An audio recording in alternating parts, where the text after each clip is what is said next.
बिस्मिल्लाहिर्रहमानिर्रहीम। अस्सलाम वालेकुम नाज़रीन, आज हम बात करेंगे शहद खाकान अब्बासी के ख़िलाफ़ जो रेफरेंस फ़ाइल हुआ था नैब कराची में, जो कि इलीगल अपॉइंटमेंट से रिलेटेड था। वो उस रेफरेंस में नॉन बेलेबल वारंट इशू हुए थे शहद खाकान अब्बासी के। 25 मार्च को ये रेफरेंस फ़ाइल किया गया। इसके अंदर एलिगेशन जो शहद खाकान अब्बासी साबका वज़ीर आज़म और जो सेक्रेटरी पेट्रोलियम थे साबका, उनके ख़िलाफ़ जो रेफरेंस फ़ाइल किया गया अरशद मिर्ज़ा, एलिगेशन ये था कि अरशद मिर्ज़ा ने जो सेक्रेटरी पेट्रोलियम थे साबका और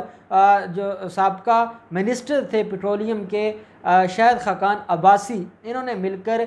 जो मैनेजिंग डायरेक्टर है पीएसओ का, उसको और डिप्टी डायरेक्टर को गैर कानूनी तौर पर जो कानून का प्रोसीजर है उससे हट कर उनकी अपॉइंटमेंट की। ये उनके ख़िलाफ़ एलिगेशन था। 2018 में जब नैब ने सुप्रीम कोर्ट में रिपोर्ट सबमिट करवाई थी तो सुप्रीम कोर्ट ने कहा था कि इनके ख़िलाफ़ रेफरेंस फ़ाइल किया जाए। वो रेफरेंस फ़ाइल होता है 25 मार्च को, और 25 मार्च को जब रेफरेंस फ़ाइल होता है तो साथ ही क्योंकि ये पेश नहीं हो रहे थे उस रेफरेंस में और उस कार्रवाई में शहद खाकान अब्बासी और अरशद मिर्ज़ा,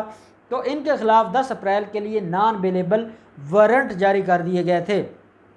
जब इनके ख़िलाफ़ नॉन बेलेबल वारंट जारी हुए तो ये इस्लामाबाद हाई कोर्ट पहुँच गए। इस्लामाबाद हाई कोर्ट में चीफ़ जस्टिस अत्तर मिनल्ला साहब की कोर्ट से इनको रिलीफ मिल गया और प्रोटेक्टिव बेल, हिफाजती ज़मानत इनको मिल गई। और 12 मई के लिए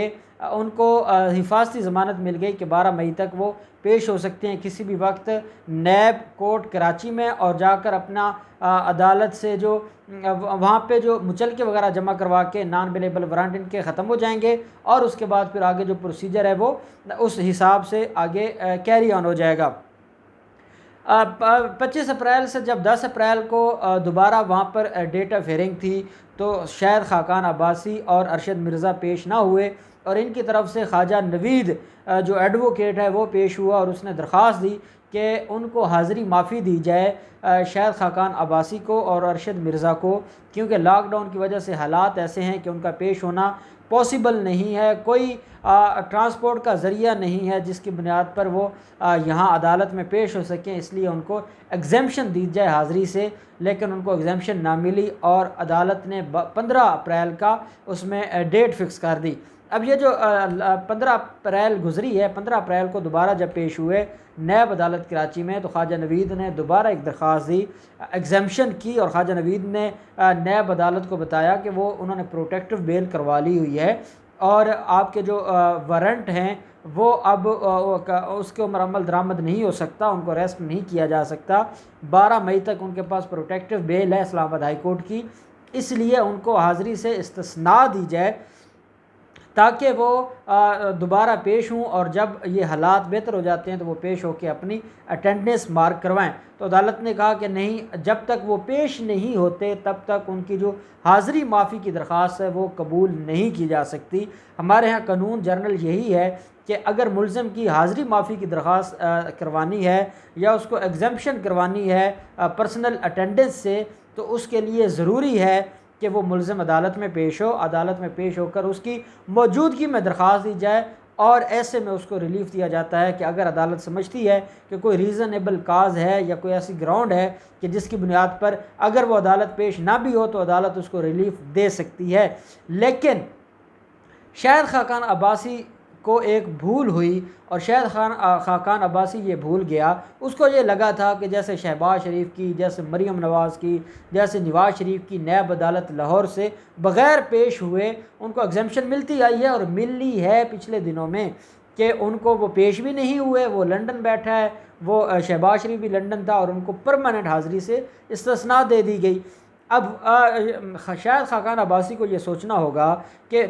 शहद खाकान अब्बासी एक मुलाजिम है, वो मालिक हैं और वो बादशाह हैं जो अपने आप को आज भी किंग समझते हैं, चाहे वो नवाज़ शरीफ हो, चाहे वो शहबाज शरीफ हो और चाहे वो मरीम नवाज़ हो। इसलिए उनको रिलीफ़ मिल गया। उस रिलीफ़ की बुनियाद पर वो अदालत में पेश ना भी हों तो अदालतें उनकी एग्जेम्पशन दे देती हैं। अब शहद खाकान अब्बासी ने तो इसी भूल में पहले भी पेश नहीं हुए, दरख्वास्त दे दी और अब भी 15 अप्रैल को दरख्वास्त दे दी कि मैं पेश नहीं हो सकता, इसलिए मुझे मेरी गैर मौजूदगी में एग्जामेशन दी जाए, तो अदालत ने वो इंटरटेन ही नहीं की दरख्वास्त, और उसमें एतराज़ यही उठाया कि जब तक मुलज़िम पेश नहीं होंगे तब तक उनकी हाज़री माफ़ी की दरख्वास्त को इंटरटेन नहीं किया जा सकता एज़ पर लॉ। इसलिए 14 मई की उसमें डेट उस केस को मुलतवी कर दिया है, दोबारा समन कर दिए हैं शहद खाकान अब्बासी के और अरशद मिर्ज़ा के, क्योंकि 12 मई तक इनकी जो प्रोटेक्टिव बेल है वो इनको एक रिलीफ मिला हुआ है। अगर तो ये 12 अप्रैल से पहले एहतसाब अदालत में जाकर एक एप्लीकेशन देंगे, और वो एप्लीकेशन ये होगी कि जो ऑर्डर है नॉन बेलेबल वारंट का, उस ऑर्डर को ख़त्म किया जाए और उसके रिव्यू किया जाए और इनको पेश होने की और हाज़री लगवाने की इजाज़त दी जाए। अगर तो ये 12 मई से पहले पेश हो जाएंगे तो वेल एंड गुड, अगर पेश नहीं होंगे तो 14 मई को पुलिस अथॉरिटीज़ इनको अरेस्ट करके नैब अदालत के सामने पेश करेंगी। ये है प्रोसीजर। अब क्योंकि इनका रेफरेंस फ़ाइल हो चुका है, आज यहाँ पे एक और अदालत में एक बड़ी अहम चीज़ है जो मैं आपको बताना चाहूँगा कि पिछली जो डेट ऑफ हेयरिंग थी 10 अप्रैल को, तो जो ऑनरेबल अदालत है एहतसाब अदालत कराची की, उसने जो इन्वेस्टिगेशन ऑफिसर है नैब का, उसके ख़िलाफ़ एक शो कास्ट जारी किया था। जब भी अदालतें किसी सरकारी मुलाजम के ख़िलाफ़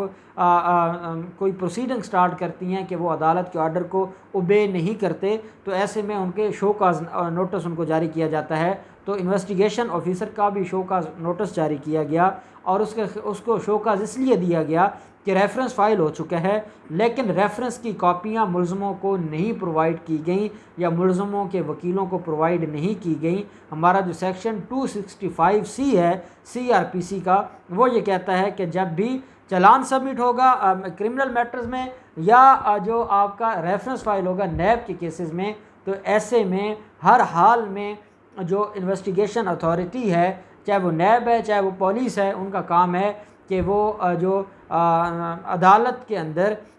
चालान की और जो उससे रिलेटेड डॉक्यूमेंट्स जो उसके साथ लगे होते हैं उसकी कॉपियाँ प्रोवाइड करेंगी मुलज़िम को या मुलज़िम के वकील को। ये कानून है। अब क्योंकि 10 अप्रैल को इन्वेस्टिगेशन ऑफिसर ने कॉपियाँ जमा नहीं करवाई थी, तो अदालत ने शोकाज नोटिस जारी कर दिया था। आज जो नैब का प्रोसिक्यूटर था उसने उस शोकाज का जवाब दिया और उसका रिप्लाई दिया और अदालत से रिक्वेस्ट की कि मौजूदा हालात की वजह से और ट्रांसपोर्ट की वजह से पब्लिक ट्रांसपोर्ट भी और गवर्नमेंट ट्रांसपोर्ट भी अवेलेबल नहीं है, जिसकी वजह से क्योंकि ये जो रेफरेंसेस होते हैं ये काफ़ी जो हैवी फाइल्स होती हैं, और आपने देखा है कि आसिफ अली जरदारी के ख़िलाफ़ जो रेफरेंस फ़ाइल हुआ वो 35 वॉल्यूम पर मुश्तमिल है। तो इसी तरह जो नैब का रेफरेंस होता है, अमूमन जो जर्नल रेफरेंसेस फ़ाइल होते हैं वो 5, 6, 7 वॉल्यूम्स के तो होते ही हैं, इसलिए उनके लिए कॉपी करवाना इशू था। तो अदालत से रिक्वेस्ट की कि ये शोकाज वापस लिया जाए और नेक्स्ट डेट ऑफ हेयरिंग पे जो कॉपीज़ हैं वो प्रोवाइड कर दी जाएंगी। अदालत ने उनकी इस दरख्वास्त को कबूल किया और उनको टाइम दे दिया कि वो भी 14 मई तक अपनी जो कॉपीज़ हैं रेफरेंस की वो जमा करवा दी जाएँ। और साथ अदालत ने ये कहा, क्योंकि अब अगला जो प्रोसीजर है वो है फ़र्द जुर्म ऐद होने का। रेफरेंस फ़ाइल होने के बाद फ़र्द जुर्म ऐद होता है। अब ये 14 मई को पेश होंगे और 14 मई को जैसे ही ये पेश होंगे अदालत इनके ख़िलाफ़ फ़र्द जुर्म ऐद करेगी, और फ़र्द जुर्म ऐद करने के बाद फिर आगे प्रोसिक्यूशन जो नैब की एविडेंस है, जो गवाह हैं नैब के, वो पेश होंगे और इनके ख़िलाफ़ प्रोसीडिंग्स स्टार्ट हो जाएंगी। अब ये वो लोग हैं कि इन्होंने अपनी मर्ज़ी के, ये LNG से रिलेटेड लोग थे दोनों, जिनको इन्होंने मैनेजिंग डायरेक्टर लगाया था PSO का, और ये जब PSO का इनको मैनेजिंग डायरेक्टर लगाया जा रहा था तो उस वक्त ये जो मैनेजिंग डायरेक्टर जिस शख्स को लगाया इसके अपना कॉन्फ्लिक्ट चल रहा था क्यों किसी इशू पर, जो ये जब LNG में था और इसका PSO के साथ एक कन्फ्लिक्ट चल रहा था, लेकिन उसके बावजूद क्योंकि ये बादशाह थे और अपनी मर्ज़ी से और पैसे लेकर और गैर कानूनी काम करके, और गैर कानूनी काम करना तो ये वैसे ही जुर्म नहीं समझते थे, ऐसे में इन्होंने उनकी गैर कानूनी अपॉइंटमेंट की थी, जिसकी बुनियाद पर उन लोगों ने आगे फर्दर PSO के अंदर अपनी मर्ज़ी के लोगों को भर्ती किया, जिसकी वजह से PSO को बहुत ज़्यादा नुकसान पहुंचा और उस नुकसान की वजह से इनके ख़िलाफ़ रेफरेंस फ़ाइल हुआ। ये वो लोग हैं कि जब ये LNG स्कैंडल में अरेस्ट हो गए थे और अरेस्ट होने के बाद ये पहले तो जब प्रोडक्शन ऑर्डर्स पर असम्बली जाते थे तो वहाँ जाके तकरीरें करते थे। जब ये ज़मानत पर रिहा हो गए तो इनका जिस तरह शाहाना प्रोटोकॉल इनको दिया गया, जिस तरह इनका इस्तकबाल किया गया, ये जेल से बाहर आए तो इन्होंने तकरीरें की मीडिया के सामने और इन्होंने नैब को बुरा भला कहा, इमरान खान को बुरा भला कहा। और फिर ये वो वाहिद खुश नसीब लोग हैं कि जब ये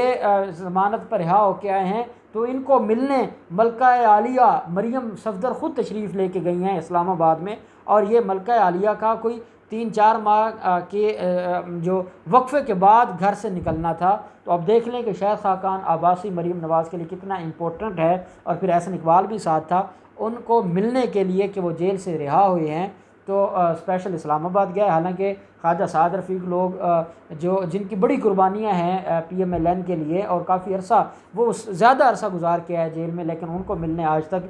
मरीम नवाज़ नहीं गई, लेकिन इनको मरीम नवाज़ मिलने गई हैं क्योंकि ये मरीम नवाज़ के